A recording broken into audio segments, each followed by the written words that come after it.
Darren Brown with Sound of Hockey. Marah, what did that mean to play in front of your hometown crowd like that tonight? Absolutely, tremendous. I'm speechless. Just seeing how much support we have already, and just seeing how loud the crowd has gotten. It's just amazing. It's a great feeling. And Hilary, for you, your line had a lot of shots collectively amongst the three of you tonight. What did you see from kind of your line and also from the rest of the group in terms of offensive generation tonight? Yeah, I think when you're generating offense, it's a good position to be in. Obviously, Nick is a world-renowned goaltender, so we have to find solutions to the problems. But yeah, what a great way to start the first period. Really encouraged by our group, and being able to pepper and flurry the net front like that was awesome. So we're going to continue that and take that away from this game for sure. Hilary, right in the middle here. You played in a lot of arenas in your career. For this to be the largest crowd in a U.S. arena for this game, what does that mean to you? It's super special. I think, a lot of inaugurals, right? But there's something about Seattle that is just so special. I don't know if it's just the rich history of women's sports, how you all have started a movement well before we even got here, to the icons, the legends that have, graced this arena. It's just so special. So we could feel the love. I wish we got a win tonight, just to celebrate everything. But the big takeaway is how special this was. It was a dream come true, sort of pinch me moment. And I'm not even originally from here, so to now call Seattle home, it's so special, and we feel that day in and day out. So we're really excited for the next puck drop here and to compete again for our home city.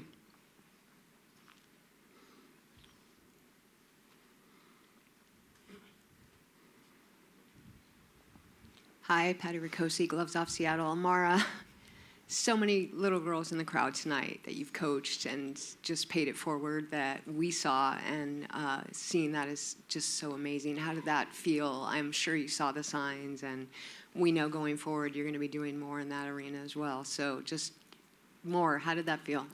I mean, again, it's just tremendous to see how much girls hockey and women's hockey has grown, especially here on the West Coast, and having that just support from the girls and seeing them out there is just tremendous. So really thankful that I have the opportunity to be able to share my love and passion of the game with them, and show that it's possible now to be at the highest level here in the States and here on the West Coast. And I think everybody on the team feels that, and feels that love and support from the community and every single girls team and organization here. So very thankful. Hilary, you got pushed down to the ice away from the puck a couple of times in one sequence late in the game. Megan Carter got hit with a shoulder away from the puck. I'm not asking you to talk about the officiating, but do you feel like Minnesota was playing on the edge or maybe over the edge? I think it was a great physical game. You saw sort of a flurry of that physicality. You saw speed. You saw tight gaps, bodies flying. You obviously want to be on the other end of hits, knocking people down. But, yeah, I think it was remove the score, I think it was an incredible game and probably a really exciting one to watch. Ariel Ursuto, King 5 Sports, kind of on that same note of being like an incredible game away from the score, how close do you feel like this game was to your identity, to the physicality, and how you guys want to be playing, either of you?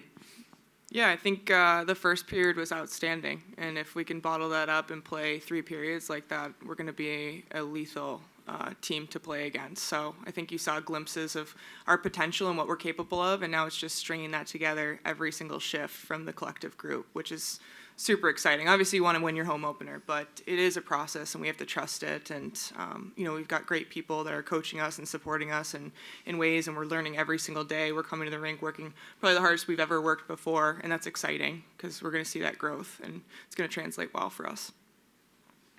Hi, I'm Ava from Sound of Hockey. The fans were still behind you guys, down 3-0 at the end. They were super loud, "Let's go Torrent" cheers. As you did your stick salute, people were still yelling. Like, what does that mean while you're playing to have that energy, and then going forward, how are you going to take that with you? Yeah, it's awesome to be at home. And I think when you just think of women's hockey specifically in the United States, to be able to have a home team here in Seattle is so special, and we feel the love. I mean, we've said it so many times, but that never quit, never die support is just so tremendous. And it's 6-something on the clock, and we still think we're gonna go out there and gut out a win somehow because of that support, and you can really ride that. So it's a huge advantage to be able to play at home when you've got a crowd that's as electric as our fans are here. Hilary, Curtis Crabtree, Fox 13. You mentioned Nicole earlier. You guys had some chances on her. What made her a tough nut to crack tonight for you guys? Yeah, I mean, I thought she played off her net extremely well. She shrunk the net for us in terms of angles. She was, making some big saves, and their D-corps did a good job of clearing pucks out that were just kind of sitting there that we could have popped in the net. So we'll find our solution. It's definitely a process, and you got to find a way to find the back of the net against great goaltenders, because we've got a lot of them in this league. Okay. First, Hilary, how does one acquire a bedazzled Subert jersey? Yeah, my girlfriend's sister is quite the creative, so shout out to Brooke Bowe for that one. But no, I mean, Subert is such an icon, a legend, someone that I look up to, and so special. Having a moment after the last takeover, actually the last time we were here, the takeover game, and she's like, "Seattle's ready for you all," and that was just, it resonated. It was so special, and I wish our whole team was there to feel that moment.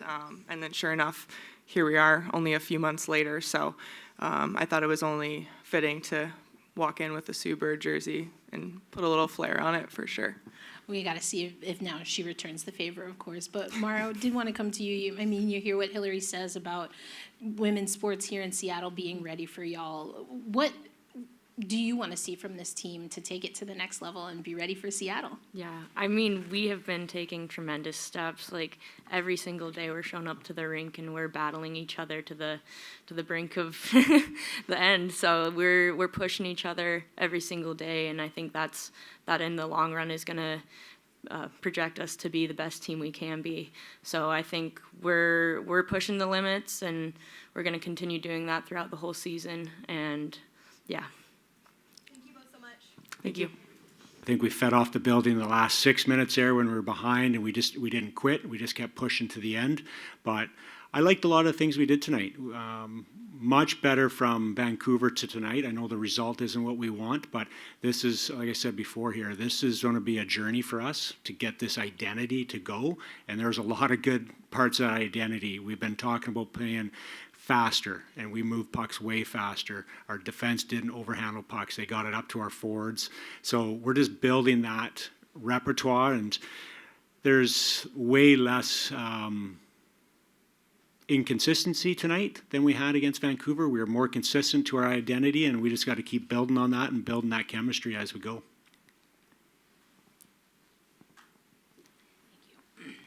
Hello again, Coach Erica L. Ayala with Black Rosie Media. You talked to us earlier before the game about physicality being one of the hallmarks of this team. When you have a game that perhaps doesn't go the way you might want it to go when it comes to the penalty side of that, is that a learning curve for this team? Are there things that you feel that your team can perhaps adjust? Is it a little bit of both? How do you gauge that moving forward? Well, I think you're always, every game's different. Every game is going to be rough different. It's not always going to be consistent. But for us, I really liked, one of the big things we've been working on is in our defensive zone, shutting it down quick and getting that quick pin, the second person there. Tonight, I thought our defense did an outstanding job of killing their cycles. That was one of the areas that we identified coming into the night, is how well they move around the offensive zone. And I thought we did a really good job of that, especially when we got that first pin. Once we get running, that's always the challenge, and that's an elite team there. But I thought at the end of the night, I didn't think we gave up a whole lot to them tonight of quality. So that really resonates with our game that we played low in the zone, getting them shut down early. Steve, you had 12 shots in the first two periods combined. You had 18 in the third period. What were you doing differently, or what was more successful in the third period that wasn't earlier in the game? Yeah, I liked our first period. I thought we had good jump in the first. Second period, the penalties came in kind of back to back, put us on our heels. And then third, you come out behind and you have that little bit different mentality that you got to jump and get things to the net, pucks to the net, bodies to the net. And I thought we did a better job of that in the third. We played with good tempo, but I mentioned it before, I think we tired a little bit our emotion from this crowd, which was amazing. 16,000 fans. It carried us through, I think, some tired, heavy legs in the third there, and had to go back to the top units there twice there, kind of down the last 4 or 5 minutes just with the penalty, and you got to go with your horses. And yeah, I think they got a little bit tired, and we just didn't quite get, those opportunities. We had a great one at the end that I thought was going in and right out the other side. So, and again, you score early, momentum changes, feelings change. We didn't get that score, and it just stayed. I think in a game like this, that favors the other team. In a big moment like this, the longer they can just hang around, be there, it gets tougher for us as it goes. And then we started chasing in the third. And again, I didn't think we gave up much in the third, even though we were chasing, we were still disciplined. And some of the things we like, our defense, we're asking them to play really aggressive. They were really on top of their forwards. That's a fast hockey team that we didn't give up a lot of speed and any chances off the rush. So a lot of good signs tonight. Coach, you talked about a physical identity being a part of the team identity. There was maybe not a response to the goals, but there definitely, I thought I saw a response, maybe emotionally, physically. Is that a part of what you want this team to be going forward? Can you talk a little bit about that? Yeah, and physicality to me is just making sure that we are going through the body, through the hands. One of the things that can happen is you get a lot of shoulder-on-shoulder contact, so that we call that 50-50. We get a lot of stick battles, that's 50-50. What I ask of the physicality is to take another stride, take 2 strides, get inside that battle so we control the puck. And to me, that's physicality.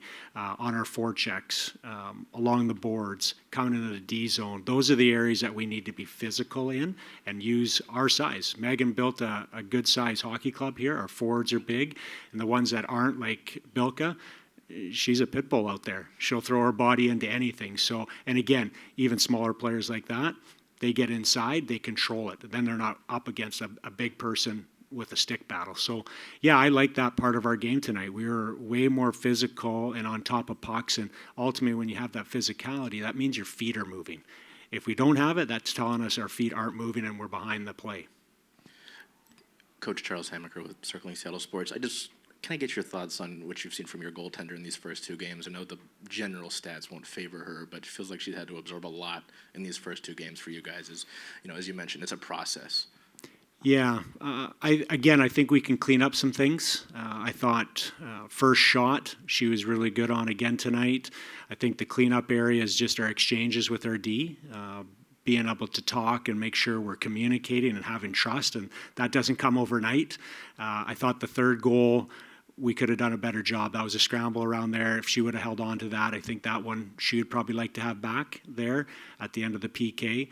Again, that we get that save there. We're still in it. That third goal, I said to the group, that goal's in, so let's not react, right? We already know the crowd's going to kind of be down. They're going to be jumping, so don't react. Let's just get ready to go. And I like the way we responded. We didn't sag at all after that goal. We just jumped right back on them and got on the hunt again. Coach, I wanted to ask you about Carpenter. It looked like she maybe took a little hit late in the game. Did come back out on the ice, but is that anything that you think will have to be assessed or evaluated? Those things you kind of take after the game. I'll find out about that. Then usually it's the next day you really find out. You're not sure exactly what it looks like, but I didn't see it. I don't know if it was a block shot or she fell awkwardly, but tough as nails. She was right back out there trying to win the hockey game for us. So, yeah, good on Carps. Yeah. Brian Partington, Gloves Off Seattle. I'm curious, going forward, what's your process after a loss like this? Being shut out can be pretty deflating for the team. How do you build back up the confidence and enthusiasm in the team leading up to the next game? Well, first and foremost, it's Thanksgiving, so I let these players be with friends and family tonight, and we have a day off tomorrow, and we get back at it Sunday. So as coaches, that's not the same schedule. We'll be back at cutting the film tonight and tomorrow and build from there. You watch a game live, and you have thoughts, and then you watch it again on tape, and you kind of reassess. And there's some things I really liked, and again, we just have to clean up. Part of this journey is seeing the things that we've talked about here to start. We're starting to see that. So it's interesting. You work on those areas. I didn't like our forecheck tonight. I didn't think we were aggressive enough on our forecheck. Weren't able to work on that. So that's one of the things going forward. And that's just the give and take as you go. You kind of get one thing down and it seems like another thing slips. So we'll work on that forecheck going forward, cut the film, and see what else we need to work on and things we like, and hopefully they stick. Thank you.